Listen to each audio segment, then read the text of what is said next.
Of the Alvin Independent School District to order. Let the record show that a quorum of board members is present, and this meeting has been duly called, and notice of this meeting has been posted in accordance with Texas Open Meeting Act, Texas Government Code, Chapter 551. And first thing we'll do, we'll have a public hearing to discuss the 2021 budget, Alvin ISD budget. Daniel? Thank you, President Humbird. Board Superintendent Nelson, thank you for your time this evening. More so, thank you for your time over the last couple of months during our process to develop the budget. I appreciate the conversation and the insight and the collaboration as we work through this process. Looking forward to summarizing a little bit of our work during the budget workshop this evening, going back through some of the conversations we had, and then getting to the point of sharing the final recommendation. So as you recall, we had the overarching goal to make sure that we were taking care of the needs of the district, both current and preparing ourselves for the future so that the Alvin ISD vision is the reality for every student that we served. During our conversations, we talked about things that have current and long-term planning implications. We talked about certainly the budget for this year. We talked about the fund balance and how we needed to prepare for some things coming down the road, like the opening of Jackie Caffey Junior High as well as Iowa Colony High School. We also had an even longer lens as we look to the culmination of the TERS, making sure that we're good stewards of those dollars and making preparation for the culmination of that in 28-29. We did, of course, as much of society did, had a little bit of a variable that came our way, and that is the economic implications of COVID. So that was kind of a major consideration as we went through the development of this year's budget. We really started with the budget from last year, all the work that went into the development of last year's budget. The operating budget, as you may recall, was $307.8 million, and that was one of our starting points, but much of that was refined for efficiency during the work leading up to the budget process. And so during our conversations, we really looked at a number of key variables or things that would have impact on the budget. House Bill 3 was an unknown to many of us last year as we were developing our budget, as the legislature was actually in conference committee and coming out of that. So the timing of the passage of House Bill 3 left a lot of questions and uncertainty. And so this year we had the advantage of having a year of experience, a lot of clarification coming out of the Texas Education Agency. And so that was certainly advantageous. One of the major things that impacted us from the introduction of House Bill 3 is the lack of a year lag associated with moving to current year values. Kind of a confusing concept that a lot of folks that don't talk school finance regularly don't quite understand, but for a fast growth district like Alvin ISD, those were dollars that helped us fund schools that were opened each year while they run inefficiently before they're full. And so we no longer have that component building into our budgets each year, and so we did have to compensate for that. And then we had to figure out how to control or make preparations for the unknowns related to COVID. Lots of questions that have implications for our budget. What will our enrollment be next year? How will it impact ADA? How will it impact our property taxes, our property values in the community? How, if there are economic hardships for our community, will that impact collection rates and those type of things? All those things have significant and direct implications for our budget. We also are aware of the impact of the economic conditions on the state economy. The state comptroller prior to COVID was very optimistic about the state's budget. And then with the downturn of oil, as you're all aware, and with the slowdown, almost stop of the economy as people were taking precautions from COVID, the revenue at the state level went from an over projection of $2 billion to a conservative projection of under the state estimates by $2 billion. And so certainly we receive a fair amount of our funding from the state. And so there's some unknowns related to the economy of how that will impact us. And so we need to make sure that we are prepared for that. Also, as mentioned before, what will happen on first day of school?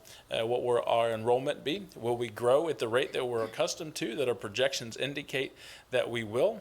How many parents will send their students back to school on the first day? All of those had to be considered. We had lots of discussions about those as we went into making estimations for our revenue. So related to ADA, we rely somewhat on Templeton demographics. We work with them at least 2 times a year in a formal setting where they come to the board meeting and provide updates. They work with our developers, with the municipalities, looking at building permits, plats, those type of things, and give us a good indication of what our growth will be. Well, COVID is a variable that is not normal to them. So they'll actually be sharing some more information with us this evening. So one thing in our budget development session we had to do or process was really look at some historical trends. What happened during the recent downturn in oil unrelated to COVID? How did that impact our enrollment and our growth? How did the Great Recession impact our enrollment and our growth? Because our student enrollment has a direct correlation to our revenue received. And so we controlled for some of those in our estimations. Reference that this is the demographic from Templeton that they will provide some updated information on this evening. Through our conversations with the board, we looked at a whole lot of different trends. This evening, we're just showing the overall trend of average daily attendance as compared to weighted average daily attendance. We've seen a good trend where our students are participating in more programs that are advantageous to them academically, but also generate increased funding, which allows for the expansion of more programs.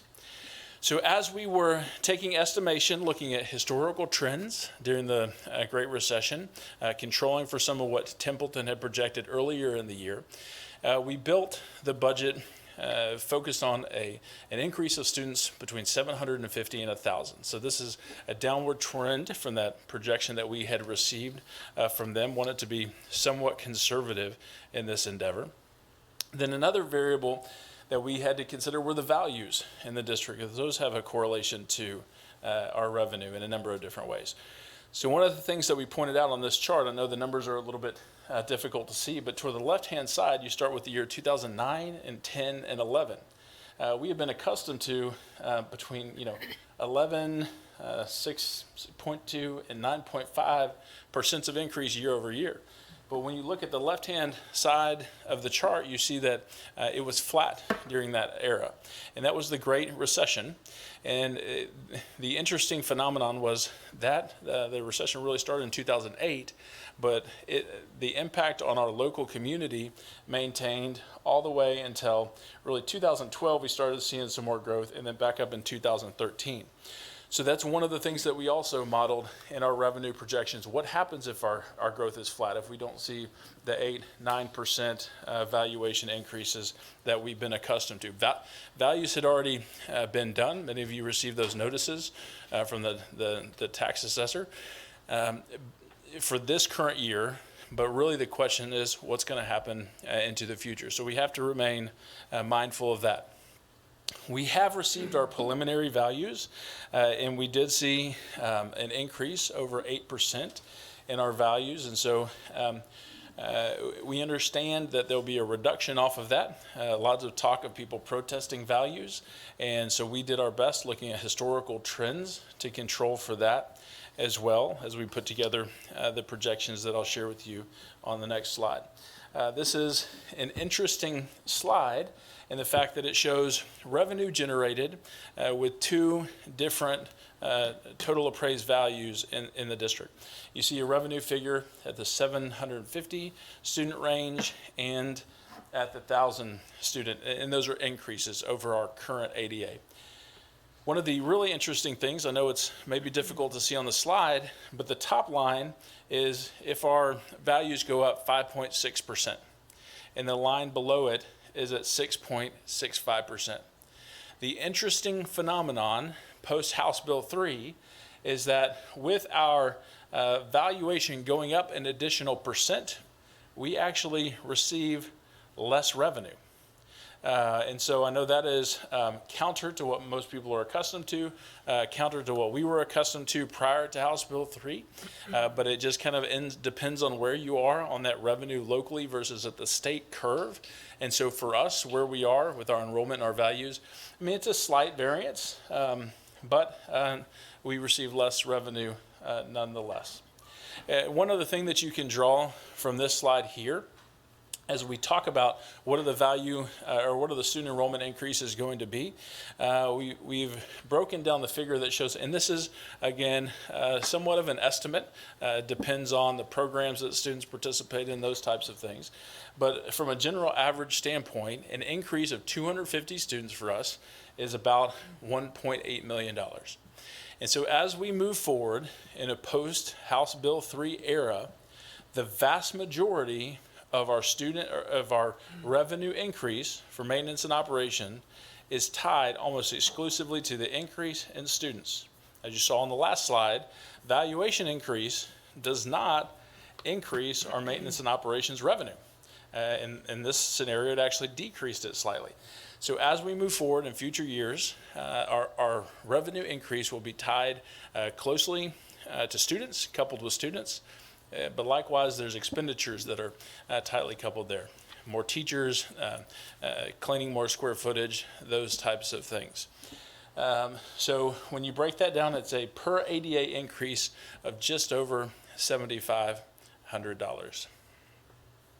We talked about the fairly extensive process that happened before any items were brought to the board for consideration. Lots of things were submitted from different leaders in the district.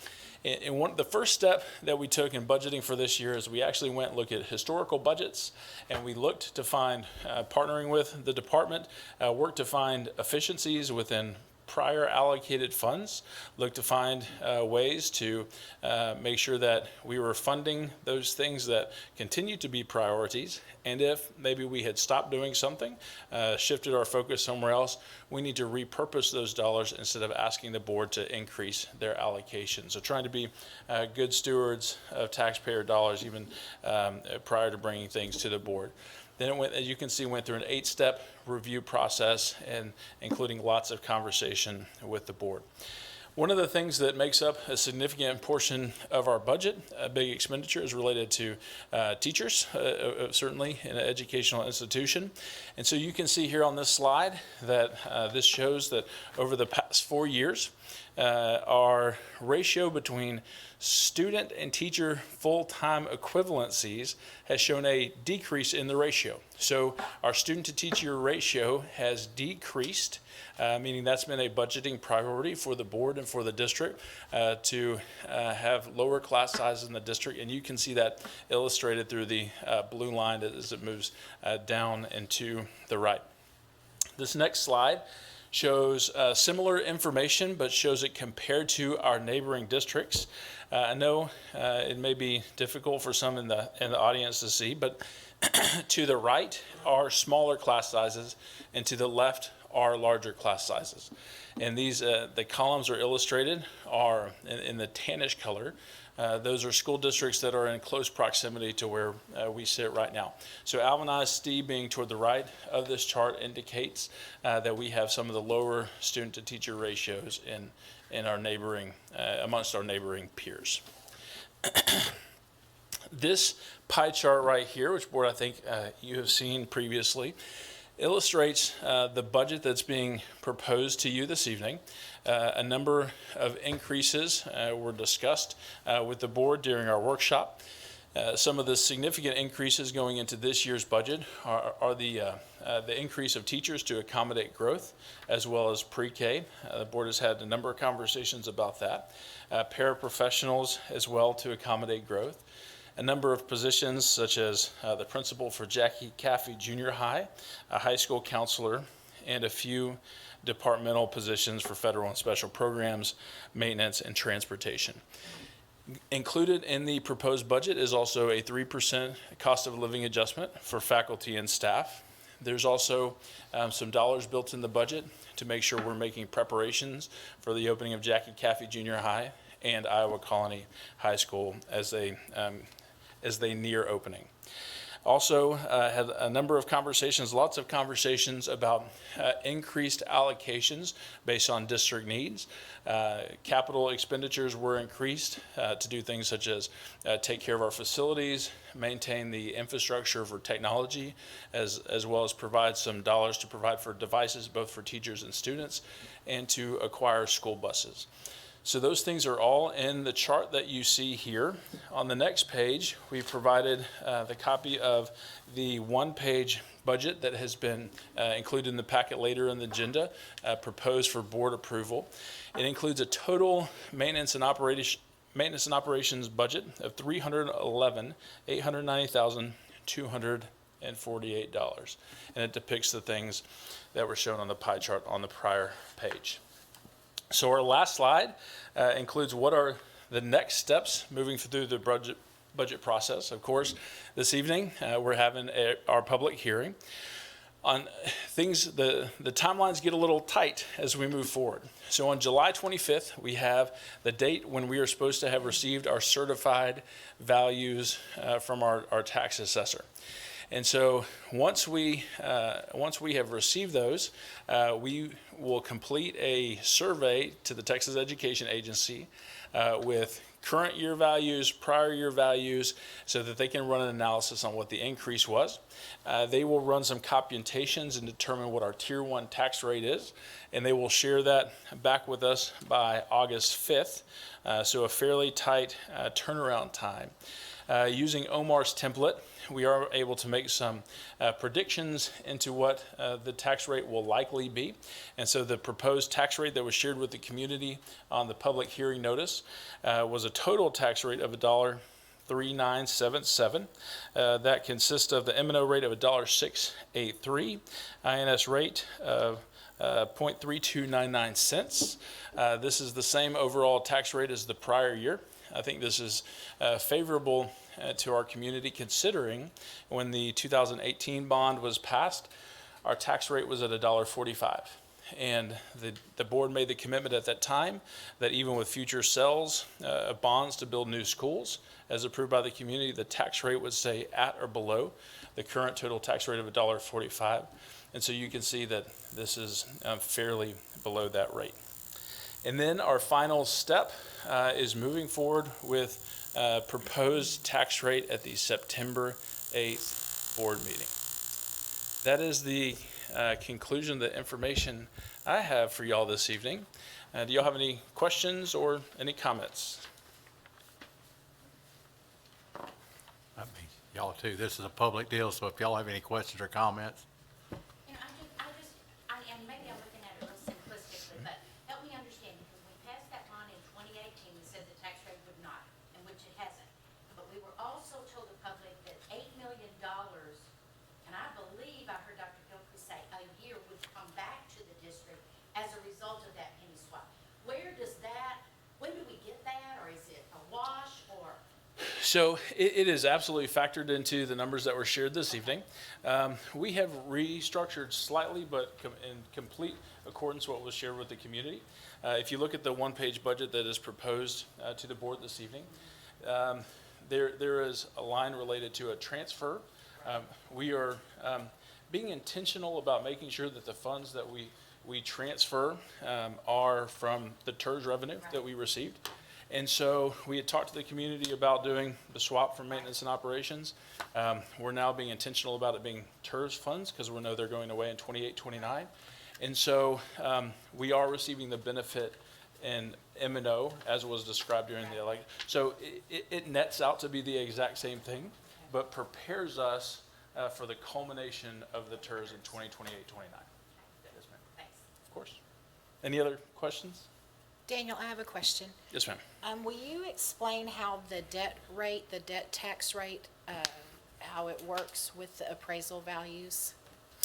Absolutely. So that is one area that maintenance and operations no longer is a benefit like it was before. When the valuations go up, as we saw, we're not necessarily eliciting the benefit that we once did. For the debt service rate, that rate is set exclusively tied to the prior bond sales that we've had and the debt service obligation for the coming year. And so you really start with what is your debt service payment going to be for that future year. That is defined and finite based on how you structure your debt over the number of 28 years if they're 28-year bonds. And so as valuations increase in the district, it spreads out that payment, because the payment's finite, so it spreads out the payment over more value. So hypothetically, if there were no new bond sales, as more valuation increased, that rate would come down. For us, we're trying to be extremely diligent with our tax-paying community, certainly to honor what the board committed to during the election. But even now that the rate came down last year, we're trying to pass on the lowest possible rate that we can. So we're managing how much the valuations are growing in the district with how much we have to sell to have cash flow to build the schools that we've mentioned a couple times. And so when that occurs, if we can kind of offset them simultaneously, if it works together like that, with valuations going up and new sales occurring, we can potentially, like we've done this evening, maintain the same tax rate. But again, to answer your question more explicitly, if we were at the same debt service obligation as valuation went up, that INS tax rate would come down. Okay, thank you. Yes, ma'am. Any other questions or comment? Thank you, Daniel. All right, thank you. All right, next we'll do the Invocation Pledge by Trustee Winterstrom.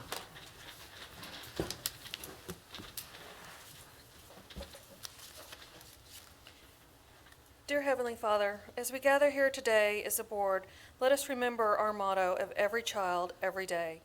Keep in our hearts that each child we represent is a child of yours.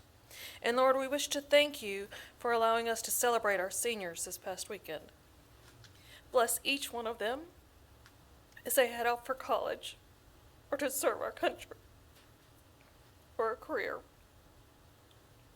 Thank you, Lord, for all of our staff who came together and worked so hard to make this weekend happen. And thank you, Lord, for the rain and for the staff and students who proved to us how to smile and carry on no matter what life brings us. Amen.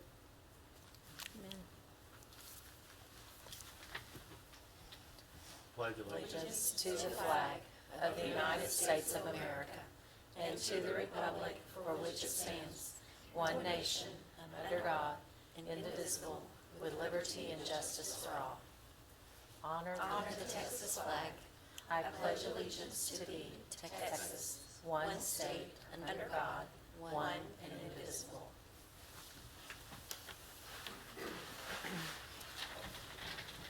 Next, we have the Superintendent's Report. Okay, Board, so as Trustee Winterstrom just mentioned, we celebrated our class of 2020 in person. We were very, very excited, and we celebrated one of our own, which was Miss Winterstrom's son, Robert, graduated in our fourth graduation on Saturday evening with the rain. So next year we have Trustee Scheibel's son that will be a senior, so we'll have another one in the family to celebrate.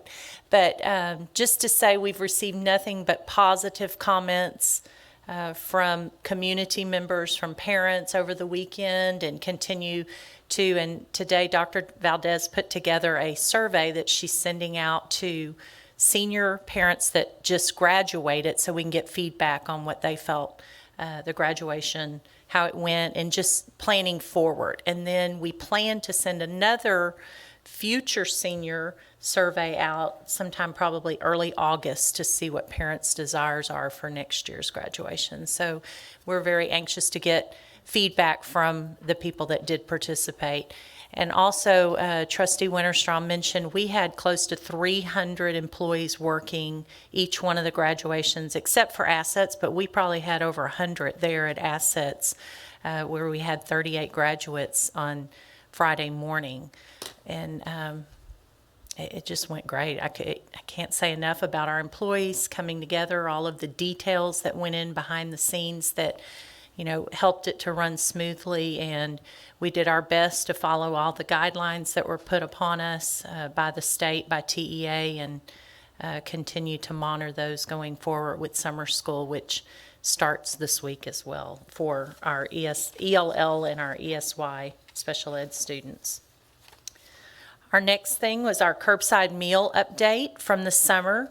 During COVID-19, when our school buildings were closed, our child nutrition department stepped up and served 136,000 lunches and over 92,000, close to 93,000 suppers for a total of 365,193 meals. Wow. They worked really, really hard over the past, I said summer, I think, but over the past 9 to 10 weeks, and will continue to, on the next slide, offer summer food service program.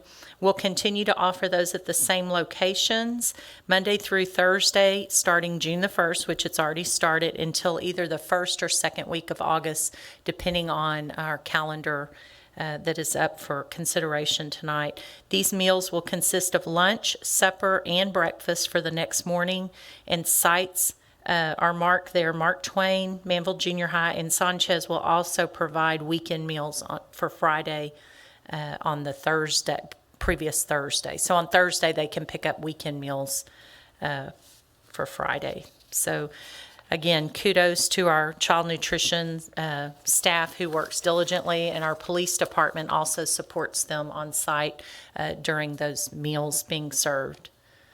And then finally, we had our virtual employee recognition ceremony celebrating our employees.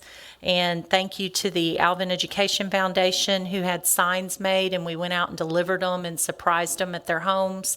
And they had the signs that they provided for us. And Sheila and David went to the locations with us, and we surprised our Teachers of the Years, Rookie Teachers of the Year, and Paraprofessionals of the Years, and they were so grateful for the staff that came out. So congratulations to all of them. The virtual happened on May the 21st. If you missed it, you can find it on YouTube, correct, Ms. Rives? And go back. Congratulations to all the winners there. Thank you very much. Next, we're now in the open forum, and we have none, so we'll move on to our presentation by the Alvin ISD Education Foundation. So board, this evening, we have several members from our Alvin Education Foundation. This is a volunteer organization led by the executive director, Ms. Sheila Olson, and so they have a special presentation this evening for the board, to the district. All righty. Thank you, Superintendent Nelson. I can't notice, I happened to notice that you're wearing education green tonight, foundation green, so we appreciate that.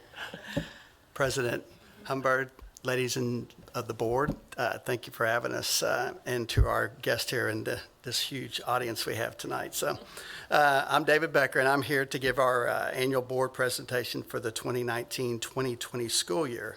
What a year it's been. As part of the agreement between the Alvin ISD Education Foundation and Alvin ISD, the foundation gives a cost-benefit evaluation annually to the Board of Trustees. Since 1998, the foundation has worked to give back and make a difference in Alvin ISD. We are proud of where we have been, all that we have accomplished, and are looking forward to continuing to make a difference in Alvin ISD. Our goal continues to be supporting the students, the staff, and the programs of Alvin ISD. Our volunteer board works hard to make each event successful so that we can give back more and more each year. We fund innovative teaching grants and campus grants, scholarships for teachers and paraprofessionals that are continuing their education. We support programs big and small, all to make Alvin ISD the best district it can be. You only have to look at the success of the Alvin ISD book bus or look forward to the success of the future, this is a lot of words, Alvin ISD STEM Explorer Mobile Lab, to see the impact we have had and will continue to have. We might need to figure out a way to shorten that up thing. But we are very proud to share that during the 2019-2020 school year, the foundation gave back over $310,000 in grants, scholarships, program, and staff support. This is $32,000 more than the last school year. Yay. This has been an interesting year for everyone, and recently the Foundation Board made the unprecedented decision to fund all eligible innovative teaching grants, which was a total of $106,000. It is important to us that the teachers and staff of Alvin ISD know that we support them, especially during this challenging time. This is one example of our commitment to making a difference. Since our beginning, we have given over $940,000 in innovative teaching grants and campus grants, and we are well over $1 million given back through all of our programs. We want to thank the school board for supporting us and for all that you do. We are thankful for the partnership that we have, and we can't wait to see what the future holds in Alvin ISD. Thank you. Thank you.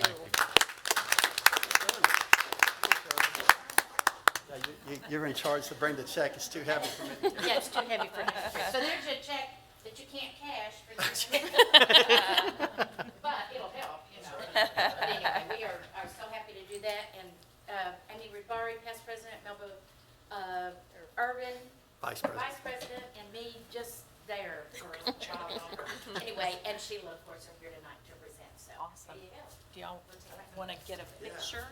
You want to do it over here? Yeah, let's do it over there. That Got to way block you Earl, though. Exactly. Just hand me the check, fella. Social distancing.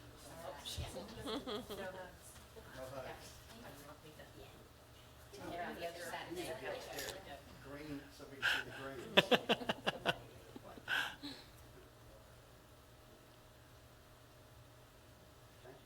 Thank y'all very much. Thank y'all.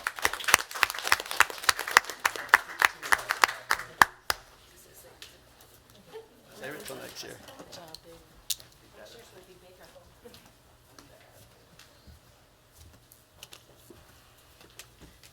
Thank you to the foundation, and I will tell you, board, that they were some of the first ones to contact us to offer their assistance when they found out that we were going to be out, and they said, anything y'all need, let us know, and so they were readily available for us, so thank you.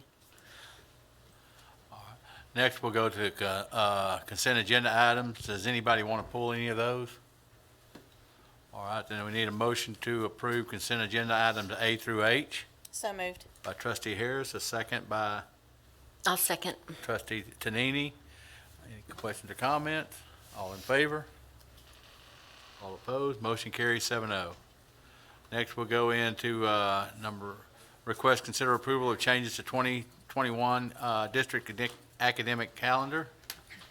So board, the school closure during COVID-19 pandemic created the need to add some instructional days to the 2020-2021 school year. In order to create more instructional time for students and some diagnostic time, 6 instructional days were added to the recommended revised district calendar. The number of district professional development days in August on the original calendar have been decreased in order to gain additional instructional days. And you have a calendar available for your consideration. This would put students returning on August the 12th rather than August the 20th. It brings back new teachers. Staff development would begin on August the 3rd, that Monday, and returning teachers would be August the 5th. All right, do we have a motion to approve the 2021 district academic calendar? So moved. By trustee Peterson. Do we have a Second. second? Second by trustee Scheibel. Any questions or comments? All in favor? All opposed? Motion carries 7-0. Thank you. Next, we'll go to request to consider approval of optional flexible school day program, ADA funding for the options program. So board, our options is a wonderful program, and we have students with unique needs. This extended year plan allows Alvin ISD to provide these students with an alternative solution. The proposed schedule would be as follows: Monday through Thursday, 8 a.m. to 8 p.m., Fridays from 8 a.m. to 5 p.m., and Saturdays as needed from 8 a.m. to 1 p.m.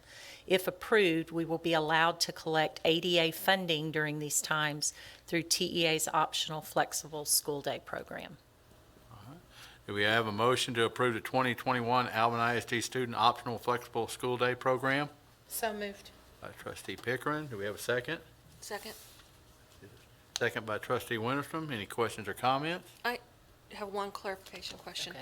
So this is a normal request, and it really doesn't have anything to do with COVID. It's the more just in line with the needs of our students. Correct, and this is a yearly thing that we ask the board for approval, and it goes to the state or TEA so that we can receive funding for these additional hours, Okay. additional time. Any other questions or comments? All in favor? All opposed? Motion carries 7-0.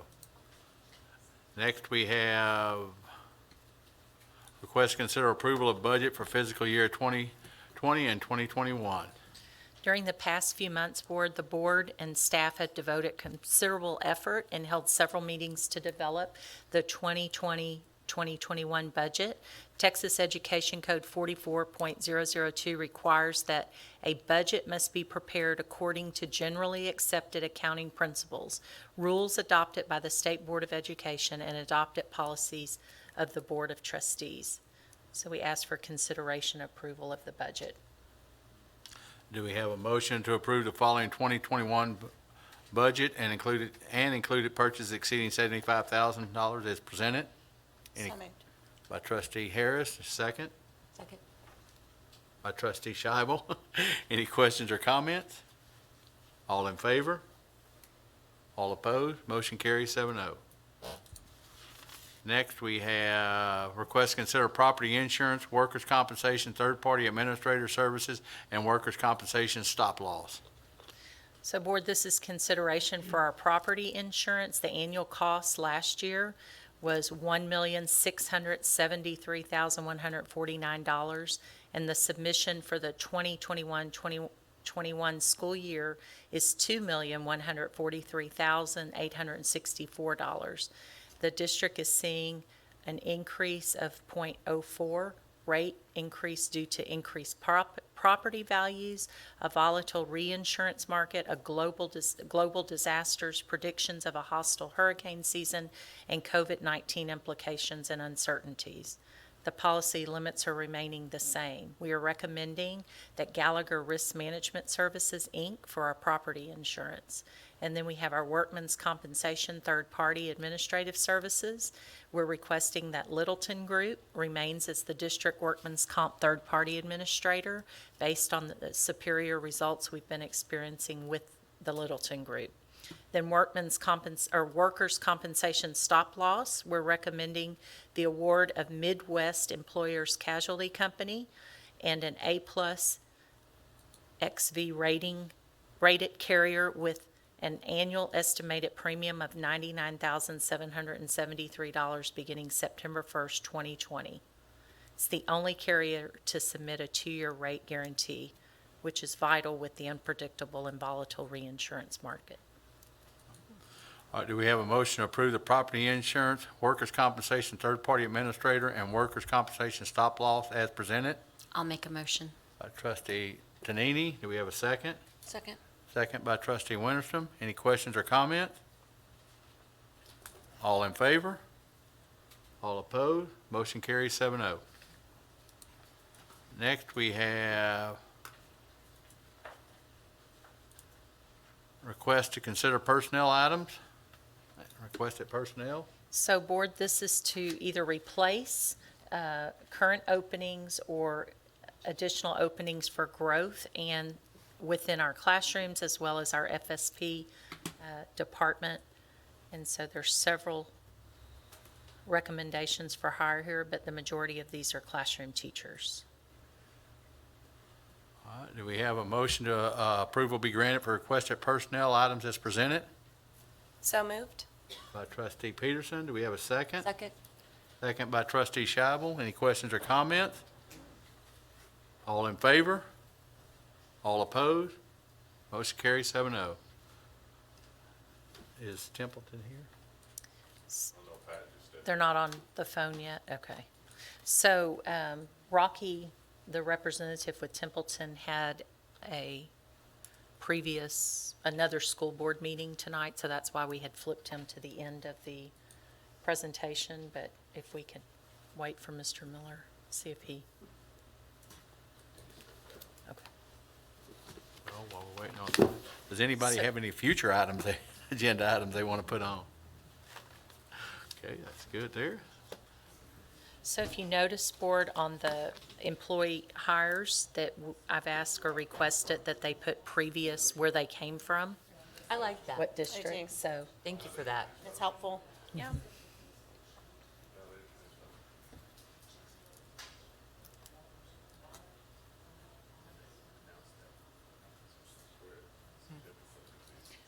So Mr. Miller, is Rocky not available? If not, Mr. Miller can give us an update. As promised, Templeton Demographics prepared some updates based upon COVID, projections for what they think our enrollment will be. They came and gave the spring forecast a couple of months ago, but obviously there's been quite a lot that's taken place since that point in time. Rocky actually was scheduled to be calling in, and we were going to stream into a virtual, and he was going to present his own information. And so Mark and Rocky actually even practiced this afternoon. Rocky's at a board meeting in North Texas, but he was expecting to be free and available by 7:30. So, Mark, do you have the presentation at all? Okay. And so we don't even have, Rocky, the way it was going to coordinate was Rocky was going to speak to it, and the presentation would be streamed in here. So I'm probably just going to, obviously, and typical, they have about 20 plus slides. And so I'm going to use my hard copy here and cut to the chase and start with something more appropriate, like, because I was counting on Rocky, quite obviously. So I'll read a few of the highlights off of some of the advanced slides that he had sent relative to this. So obviously, some of this, we know the current situation with COVID-19 is very fluid and continues to change. All the unemployment with Americans all across the country, not just here in Houston, have created some change socially, and it will impact enrollment at our school district as others are. A lot of what they're studying and looking at, Templeton was actual unemployment and unemployment claims and how that might affect new home sales. And obviously, the greater Houston area is tied significantly to the energy market, and that's been something that we all know and are aware of, has been in distress quite a bit. Even though it benefits us when we individually pull up to the pump, it is related to a lot of the jobs and the prosperity in greater Houston and even down into our own school district. And so, originally, the first part of this school year, we had extremely strong sales throughout Alvin Independent School District. We actually were setting records for sales. And in the last quarter here, those sales have fallen off, and they still have some of that flowing in. We don't have the details still on the second quarter of this year, which will end here in June. But enrollment trends and changes in enrollment for our area are going to be stalled and not quite as strong as what we had originally predicted. We still do have significant growth in the Alvin area because, as you recall from some of his past reports, Alvin, the builders in Alvin Independent School District have been aggressive in establishing vacant developed lots, and we have a lot of inventory of available lots on the ground. We do still, even though sales are expected to decline, and as a result, the actual new students coming into the Alvin area to decline, we still are going to have significant strong growth, again, because we do have over 3,000 vacant developed lots, and we have quite an inventory of future lots here in Alvin ISD. And those are from just the planned developments that actually are under construction. That has nothing to do, when we talk about future lots, it has nothing to do with vacant land that still is in ag, that hasn't even had any dirt turned and roads being put in. And so there is a significant amount of development yet to happen in Alvin ISD. And with those lots, if recovery happens, we are poised to be able to continue to move and sell those lots. Fact is that the developers, even a month ago, were still reporting strong sales. And so we do have a significant number of kids that we still have to continue to plan for. It's not going to zero out and we're going to have no growth whatsoever. And so charter schools, he talked about charter schools a little bit, and he's expecting a little bit of slowdown in charter schools. Alvin ISD really doesn't have, we have charter schools in some of the districts on our peripheral that probably some of our kids attend, but not any in Alvin ISD currently. And so what does that mean to us for this next year? Actually, if he reported last time, we were expecting a growth of around 1,100 kids for this next year, and with the recalculation based upon COVID and the economy, they've reduced that to about a 2.8% growth and about 775 kids. That is a conservative estimate. As always, Templeton tries to give us numbers that are somewhat conservative so that we don't overplan or over budget. But there is an expected reduction in the growth here in Alvin for this year. That actually goes back, probably the last time that we were in the neighborhood of about 800 kids was actually about 12 years ago, I think, when we were considering ourselves fast growth, and we were having 900 kids coming in, and of course that in itself is a pretty good challenge to be able to step up and take care of. So they have reduced the number based on COVID, and they're continuing to keep their finger on the pulse of Alvin ISD and watch what happens here in the near future. Again, in his summary sheet, the national unemployment rate was in this, actually, the numbers that came in here this last week were improved over this, because even when he did his report, he was still showing 16 to 18%. I think we're, as reported the other day, we're closer to about 13%. New home starts in the first quarter were of this last year were strong, but they have fallen off somewhat here in the second quarter of this year.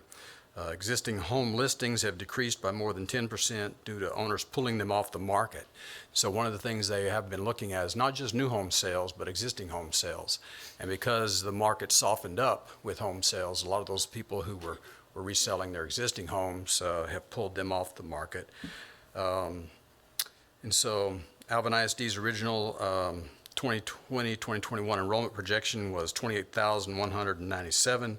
And the new projection for next year is just under 28,000 at 27,911. So that's the gist of his report. He would have, I'm sure, flowered that up a whole lot more than I did, but. But thank y'all very much. All right. Anybody got any questions on that, or? We'll post the report and make it available on the website for whoever, but.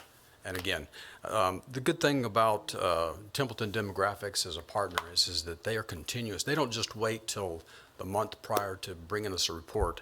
They continue to digest and diagnose and give us heads up on what they're seeing happening.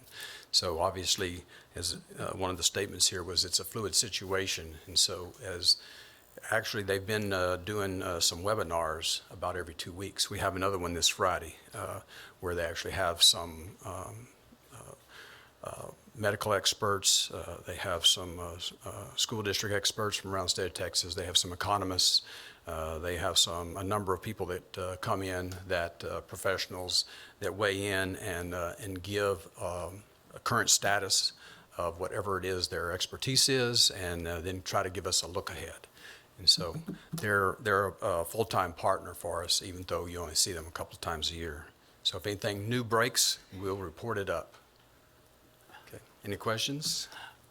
I have a question for you, Pat. Okay. And you may or may not know the answer, so, okay, feel free to say I don't know, because I'm not here. There's some property around Meridiana that was originally thought to be commercial that we now know is going to be apartments. And so it's, reasonable to expect with the current economy that families will live in the apartments. So is that figured into our numbers? When they actively start building out those apartments, we will put them into the numbers. What happens, the developers in their development agreement with the cities typically have some multifamily housing. But as we all know, the cities would prefer that they do single-family homes, and if the market is favorable for single-family, the developer can always flip them to be single-family. So it's going to be market-driven, and they may or may not happen. So right now, anything that's speculative and isn't actually under construction, there's not any numbers for that in here. Okay. Okay? Any other questions or comments? So. All right, nobody had any future agenda items? Then I'll make a motion to adjourn. We have a second? Second. Second by trustee Winstrom. All in favor? Rocky calls in. All opposed? Motion carries 7-0. We are adjourned. Thank y'all for coming out tonight. It's almost a record.